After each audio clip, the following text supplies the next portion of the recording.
Hey everybody, my name is Devin Gardner with Devin Gardner Marketing, and today we are going to be starting our three-part series of how to build your ideal buyer persona.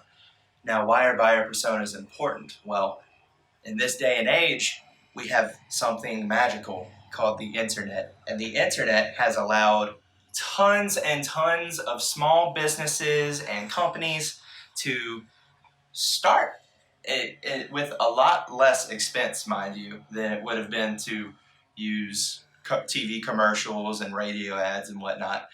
But that being said, there is more competition and more buzz than there ever has been before. So buyer personas help us marketers give value to specific people so that we draw them in and we can use that to build relationships with them.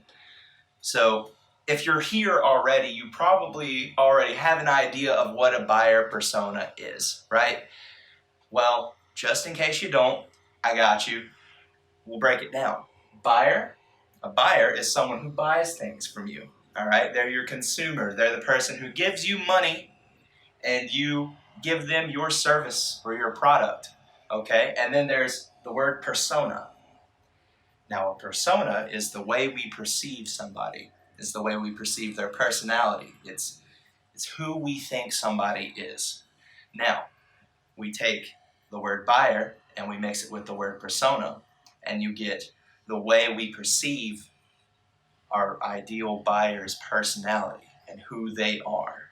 Now, you might be thinking, Devin, that's a target market, that we don't need to watch the next couple videos because we know how to do a target market. We're all marketers here.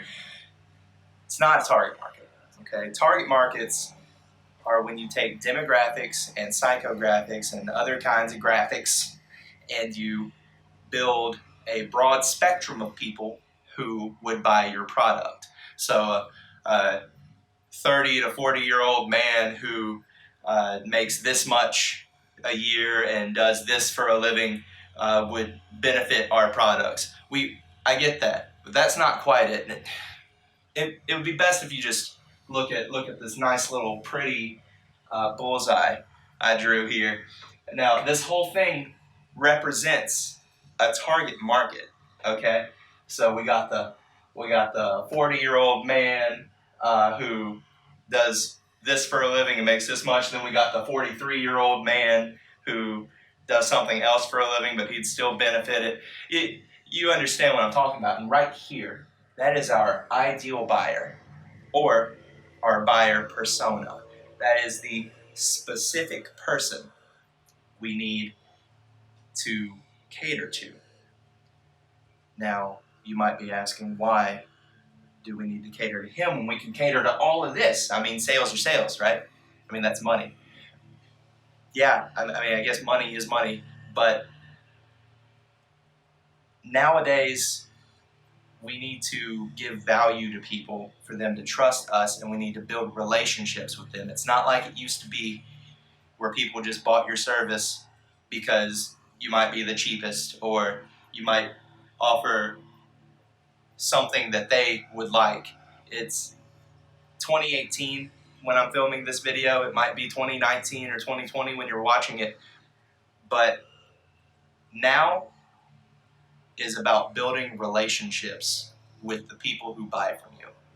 So that being said, the next couple videos are going to be talking about, one, we're going to talk about building a target market. I know, like I just counterintuitively said we don't use target markets anymore, but we kind of do.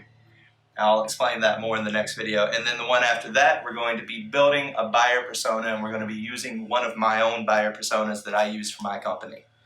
So if you want to read ahead, if you're watching this before the next videos are posted, or if you're in the future and you just really like reading things, hop on over to my blog. I have a whole step-by-step process that I've written out and put it on there for you to go ahead and read ahead of the other kids.